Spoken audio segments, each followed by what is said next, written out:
या प्रभुपदा प्रभुपाद प्रभुपाद प्रभुपाद प्रभुपाद प्रभुपाद की चर्चा कर रहे हैं श्रील प्रभुपाद की जीवन से। और समय है 1961 फरवरी के महीने में, जब भक्ति सिद्धांत सरस्वती महाराज की जन्म जयंती का अवसर था, व्यास पूजा थी। तब अभय चरण स्वामी, भक्ति वेदांत स्वामी वृंदावन लौटे और तब भक्ति सिद्धांत सरस्वती महाराज के कुछ शिष्य उनके सम्मान के लिए उस दिन एकत्रित हुए। तब उन्होंने भक्ति सिद्धांत महाराज के चित्र पे पुष्प अर्पित किए, मंदिर में कीर्तन हुआ। लेकिन भक्तिवेदांत स्वामी का विचार था कि उन्हें उससे और भी कुछ अधिक करना चाहिए। उन्हें विश्वव्यापी प्रचार आंदोलन की योजनाएं बनाई और उसको पूरा करना चाहिए, जैसे कि गुरु की इच्छा थी। हर एक जो वहां पे सन्यासी और वरिष्ठ भक्ति सिद्धांत महाराज के शिष्य आए थे, सबका अपना अपना अलग केंद्र था, लेकिन किसी के पास भी विश्वव्यापी कार्यक्रम नहीं था। यहां तक कि देश भर में प्रचार का भी कोई एजेंडा नहीं था। बस किसी प्रकार से अपना जीवन यापन किया जा रहा था। इसके अतिरिक्त कोई और योजनाएं उनके जीवन में नहीं थी। अभी तक तो इन सब में बहुत संघर्ष चल रहा था, क्योंकि कई सालों का कोर्ट केस था। लेकिन अब कम से कम साथ में बैठे मिलकर आए हैं। लेकिन फिर भी भक्तिवेदांत स्वामी का यही मत था कि फिर से हमें गुरु महाराज के अंडर में जैसे सब लोग थे और इतना अच्छा प्रचार चल रहा था माया के खिलाफ, क्योंकि एक अकेला क्या लड़ेगा माया से। सब मिलके, जब वैष्णव लोग मिलके प्रयास करेंगे तब वह माया को हरा सकते हैं। लेकिन क्योंकि भक्तिवेदांत स्वामी बिल्कुल नए नए सन्यासी थे, हालांकि लेखक और संपादक के रूप में उनका बहुत सम्मान था, लेकिन फिर भी बाकी सब बड़े बड़े सन्यासियों के सामने उनकी बात को किसी ने इतना महत्व नहीं दिया। फिर भी व्यास पूजा के दिन एक विशेष कार्य क्या होता है कि शिष्यों को गुरु के प्रति अपने भाव को लिखना होता है और उसे सबके सामने व्यक्त करना होता है। तो प्रभुपाद ने एक कविता लिखी और वो बड़ी गजब की कविता थी। उस कविता में उन्होंने लिखा, हालांकि वो एक प्रशंसा पत्र की अपेक्षा विस्फोटक बम जैसा था, क्योंकि जो पीछे कई वर्षों से, मतलब पिछले 20-25 सालों से जो उनके गुरु महाराज के जाने के बाद जो प्रचार शिथिल हो गया, बंद हो गया, जब प्रेसें बिक गई, चीजें बिक गई, तो संख्या इतनी कम रह गई। अभी भी हम देखते हैं कि गौड़ीय मठों में बस नाम के 2-4 भक्त होते हैं और जो सन्यासी बहुत वृद्ध होते हैं। और यहाँ हरि कृष्ण आंदोलन में हर चीज इतना उत्कर्षता को प्राप्त कर रही है। तो सारा रहस्य यही है कि गुरु की आज्ञा का कितनी निष्ठा से पालन किया जा रहा है। तो उन्होंने पत्र में कविता सुनाई, अब भी मेरे गुरु भाइयों, गुरु के आदेश पर आप यहाँ एकत्र होते हैं और एक साथ उनकी पूजा करते हैं, किंतु पुष्पों तथा फलों के उत्सव मात्र से पूजा नहीं होती। जो गुरु के संदेश का वाहक होता है वही सच्चा पुजारी होता है।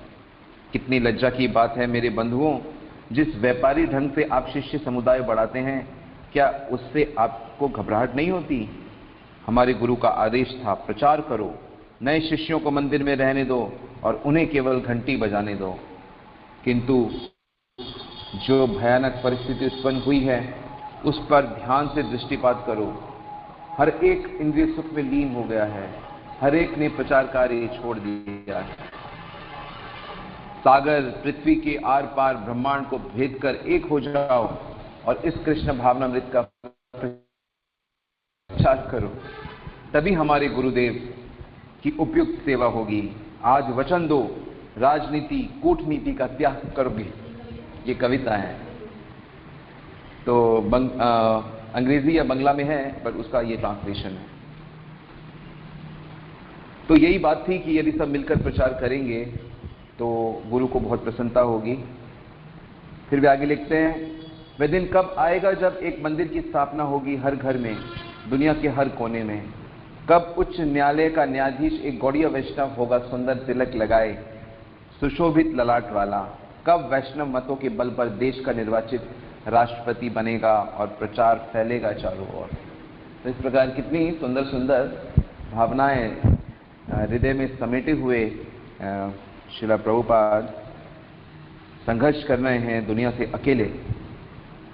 हालांकि जब वो ये कविता पढ़ रहे थे तो बहुत से सन्यासी उसका समर्थन किया, लेकिन कुछ नाराज भी हो गए। लेकिन उस सभा का कोई निर्णय नहीं हुआ। उन्होंने जो बताया कि हम सब एकजुट हो जाएं, तो ये बात तो हुई नहीं, क्योंकि अधिकांश वृद्ध हो गए थे और वो इस वृंदावन के बाहर नहीं जाना चाहते थे। वे उस धाम में रहकर ही अपने गुरु की आराधना करना चाहते थे। लेकिन भक्तिवेदांत स्वामी के विचार कुछ और थे। तो वे जब अपने केसी घाट वाले कमरे में गए तो वहां पर उनको थोड़े ही दिन के बाद दिल्ली के एक उनके परिचित व्यक्ति थे, उन्होंने, ये जनवरी का महीना चल रहा है, फरवरी का महीना, तो उसमें को एक टोक्यो में होने वाले कार्यक्रम के बारे में बताया। उसका पैम्फलेट दिखाया, उस पर लिखा था Congress for cultivating human spirit, मतलब मानवीय भावना को आगे बढ़ाना है, क्योंकि युद्ध खत्म हुआ और संसार में बड़ी अशांति थी। तो इसलिए जापान में टोक्यो में ये प्रोग्राम होने वाला था। और अधिवेशन का मुख्य विचार ये था कि मानवता के द्वारा विश्व शांति की स्थापना। कई देशों से लोग इसमें आमंत्रित थे। तो जब उन्होंने, उनके परिचित ने प्रभुपाद को ये पत्र लिखाया और उसमें लिखा था कि आपको बस आने जाने का खर्चा देना होगा, हवाई यात्रा का, और वहां पे सब रहना खाना पीना सब हमारी तरफ से, उनकी तरफ से होगा। तो सबने यही कहा कि आपको वहां पे जाना चाहिए, क्योंकि ये बहुत सुंदर मंच है और इस मंच से आपको आपकी जो भावना है उसको एक एक्सपोजर मिलेगा। लेकिन प्रभुपाद तो अमेरिका जाना चाहते थे और अमेरिका जाना चाहते थे, लेकिन उन्होंने सोचा कि चलो अब मुझे अगर जापान में जाने का मौका मिल रहा है तो यही सही कि पहले यहाँ का चक्कर लगा आता हूँ। तो उसके बाद उन्होंने इसके लिए अप्लाई किया और वहाँ के जो संस्थापक थे, मानवीयता का विकास कैसे करना चाहिए, इस पे उन्होंने कहा कि मैं इस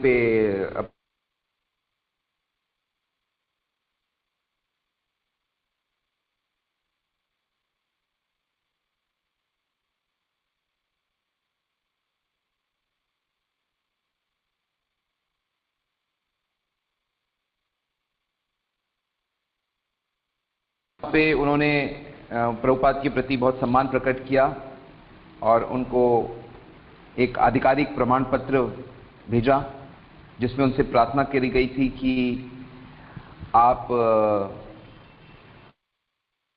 भक्ति सिद्धांत सरस्वती का जो मिशन है, भक्ति सिद्धांत सरस्वती ठाकुर का जो गौड़ीय मिशन है, तो आप इस मिशन की तरफ से आइए, इनके उसमें से आइए और जापान में उनका सारा देखरेख किया जाएगा। तो उनसे पूछा गया कि आप अपने इस प्रवचन में क्या बात कहेंगे जो आपने ये सुनाई है। तो प्रभुपाद के हृदय में ये भाव आया कि श्रीमद् भागवत के 10वें स्कंद में ना, उसका जो 20वां अध्याय है वो शरद ऋतु पे है, और शरद ऋतु में पूरे वृंदावन का वर्णन आता है और कई कई तरह के उसमें उदाहरण दिए हैं। तो प्रभुपाद ने उन उदाहरणों से संसार को कंपेयर किया। फॉर एग्जाम्पल, जैसे कि शरद ऋतु में चारों तरफ काले मेघ छा जाते हैं, काली संध्या हो जाती है, तो उन्होंने उस काली संध्या की तुलना कलयुग से की, और जो तारे होते हैं वो सारे ढक जाते हैं। तो उन वैदिक ज्ञान के चमकते तारे, यानी कि जो संत महात्मा साधु हैं, उनकी तुलना उन्होंने तारों से की कि जब कलयुग का प्रभाव बढ़ता है तो ये सारे जो साधु समाज हैं, संत हैं, वैदिक ज्ञान हैं, ये सब नास्तिकतावाद के अंधेरे में थोड़े समय के लिए क्या होते हैं, ढक जाते हैं। तो इस प्रकार उन्होंने कुछ एक बेसिक लिखा और ये प्रस्ताव दिया कि वास्तव में ये अध्याय इतना सुंदर है कि आप कल्पना नहीं कर सकते। वृंदावन में जो वर्षा ऋतु, ग्रीष्म ऋतु, शरद ऋतु का जो वर्णन है, इसमें जो परीक्षित सुखदेव जी जो इसमें उदाहरण देते हैं, एक एक उदाहरण, वास्तव में मेरा तो सबसे फेवरेट अध्याय है वर्षा ऋतु का। उसमें आप ऐसा कोई उदाहरण नहीं जो उन्होंने छोड़ा ना हो। संसार के सब नियम कानून, संसार की हर चीज को उस ऋतु से कंपेयर कर दिया। इससे आपको सुखदेव गोस्वामी का कवित्व समझ में आएगा, ये परफेक्शन है। तो उन्होंने, प्रभुपाद ने कहा कि लेटर लिखा उनको मिस्टर ताकोशी को कि मैं चाहता हूं कि 50 चित्र बनवाए जाएं और उस 50 चित्रों पे मेरा लेख होगा। और वो बड़े प्रसन्न हुए कि मतलब ऐसा सुंदर उनका भारतीय वैदिक ज्ञान, कितने बड़े आचार्य उनको मिले हैं और जो इतना सुंदर, तो उन लोगों के आपस में मित्रता हो गई। और प्रभुपाद ने जो अपना ग्रंथ का नाम रखा उस लेक्चर का, भागवत का प्रकाश, लाइट ऑफ भागवतम, जो अभी भी हमारे बुक में मिलती है, बुक शॉप में। तो अगर आप इस ग्रंथ को पढ़ोगे, जब मैंने पढ़ा था ग्रंथ में तो चमत्कृत हो गया कि अरे ये कैसा ग्रंथ है, क्योंकि प्रभुपाद की जो किताबें वो लगभग एक जैसी होती हैं कि उसमें एक धारा चलती है, लेकिन ये ग्रंथ ऐसा नहीं है। ये ग्रंथ बड़ा अद्भुत ग्रंथ है।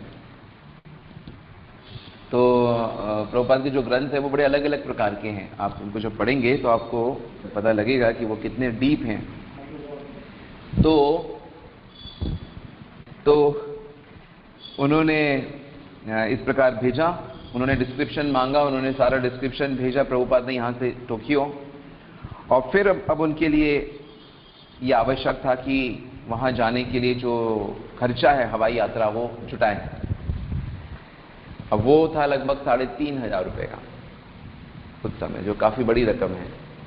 अब प्रभुपाद क्या करते, तो उन्होंने क्या किया, सबसे पहले जिन लोगों को वो जानते थे उनसे प्रार्थना करी, लेकिन कोई माना नहीं। फिर केंद्र सरकार का जो सांस्कृतिक और वैज्ञानिक अनुसंधान मंत्रालय है उसको उन्होंने पत्र लिखा कैसा, और अपने लेटर्स की कॉपी भेजी कि देखो मुझे यहाँ से इनविटेशन है और मैं इसको अटेंड करना चाहता हूँ। मैं एक सन्यासी हूँ और सन्यासी के पास धन नहीं होता है, मेरा बैंक बैलेंस कुछ भी नहीं है और मुझे इसमें भाग लेना है, तो आप कृपा करके मुझे इसकी सहायता करें। और जब तक आत्मा का संदेश नहीं दिया जाएगा तो संसार में कष्ट कैसे हटेंगे, यही उनका तर्क था।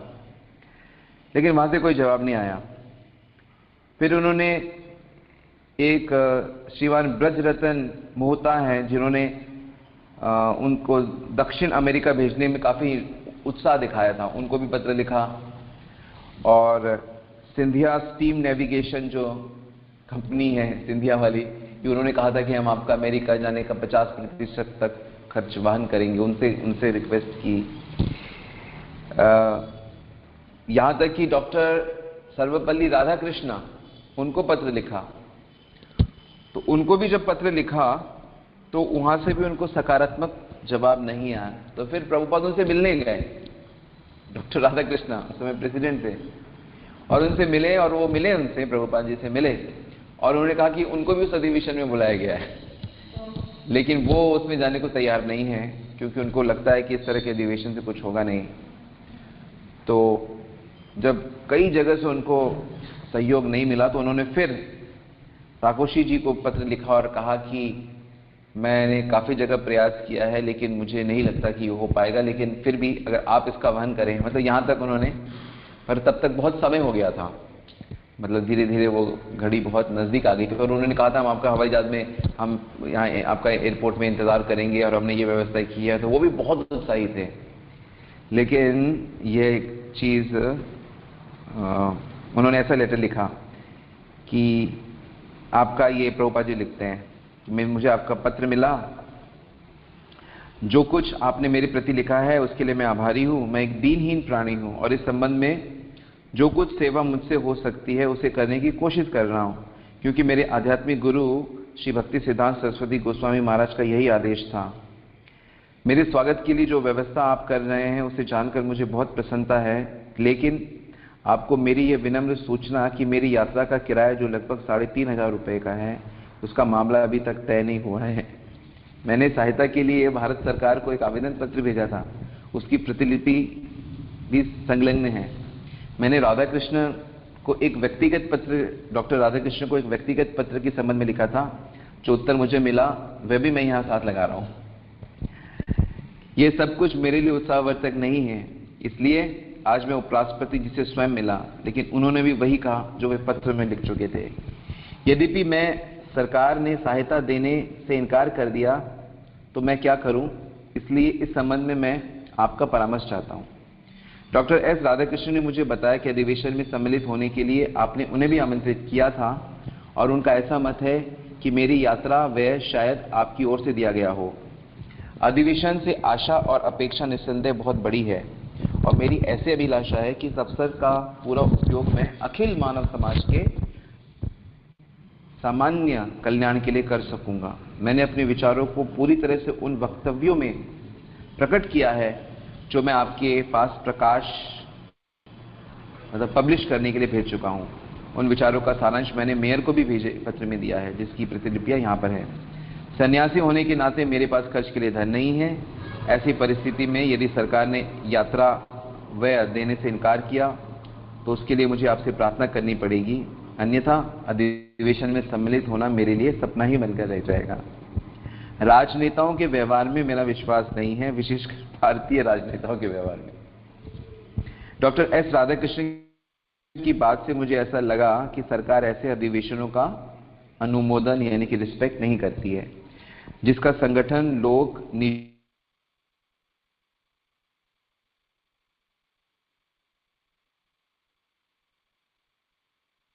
तौर पर करते हैं, और इसलिए सरकार एक्शनों में भाग नहीं ले। 1 सप्ताह तक और प्रतीक्षा करूंगा, जब हाँ या ना के रूप में मामला साफ हो जाएगा।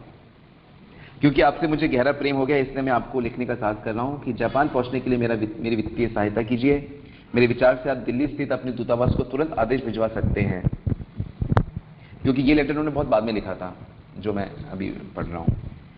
आपकी ओर से मुझे जापान भेजने के लिए आवश्यक व्यवस्था करें। आपसे मिलने और कांग्रेस में सम्मिलित होने की मेरी तीव्र इच्छा है। कांग्रेस उस चीज को बोलते हैं जो इकट्ठे होती हैं चीजें। जैसे कांग्रेस का मतलब क्या होता है? संगठन। ऐसे असल में घास का नाम है, एक घास है जो बहुत ज्यादा फैल जाती है, उसको कांग्रेस बोलते हैं। तो इससे ये है कि जब बहुत से लोग एक चीज के लिए इकट्ठे हो जाते हैं तो उसको कांग्रेस बोलते हैं। तो इसीलिए पॉलिटिकल पार्टीज या कई तरह की चीजें इस नाम से रखी जाती हैं। तो आध्यात्मिकता का अनुशीलन के लिए एक मजबूत संगठन बना सकेंगे तो इस तरह से। लेकिन श्रीमान नकानो तोशाकी की सहायता भी समय पे नहीं आ पाई और ये सारी चीजें सपना बन के रह गई।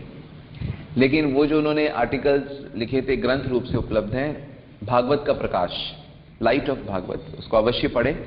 विशेषकर से आपने जब ये सुना है तो बहुत सुंदर चित्र हैं उसमें और बहुत सुंदर प्रभुपाद ने उसकी व्याख्या करी। श्री प्रभुपाद की। तो किसी का कोई प्रश्न है तो आप पूछ सकते हैं।